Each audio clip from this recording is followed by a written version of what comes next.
Thank you very much, Kareem. Director, I have two questions, one about this current set of negotiations, and then a separate question, if you'd indulge me, on the President's broader budget priorities.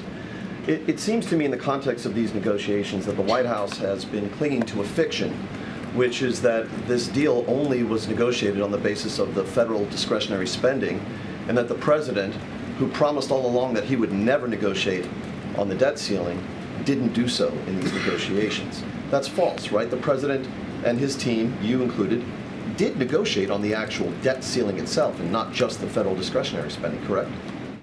If you're asking me what was said in a room, I'll be very clear.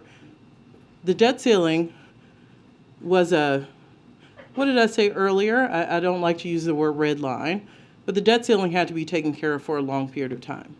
I'm not sure what you call negotiation, but it was certainly a declarative statement from this side of the table.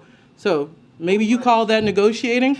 I call that a statement of fact and a statement we weren't leaving the room with. So I'm not quite sure I would call that negotiating. The debt ceiling had to be lifted, and it had to be lifted for a long period of time. You see this bill lift the debt ceiling until 2025. You can call it a negotiation. I call it a declarative statement, and that was our position, and that's what's in the bill. On broader budget priorities, the President likes to say, we've heard Karine say many times, show me your budget and that will show me your priorities. No one is more conversant with this President's budgeting priorities than you. Based on the budgets he's put together so far as President, would it be accurate to say that President Biden has been governing from the center, or would it be more accurate to say, as Republicans would, that he's been governing from the far left?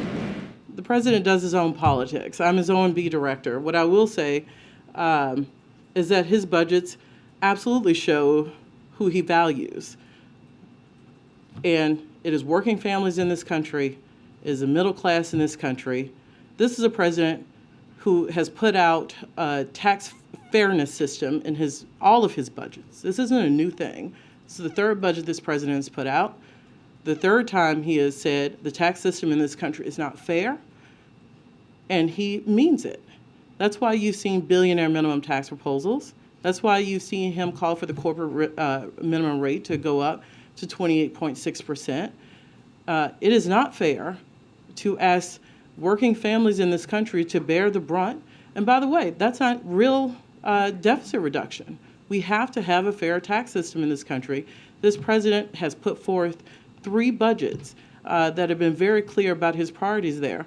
And again, we're not going to give up on those. We're going to keep pushing on those.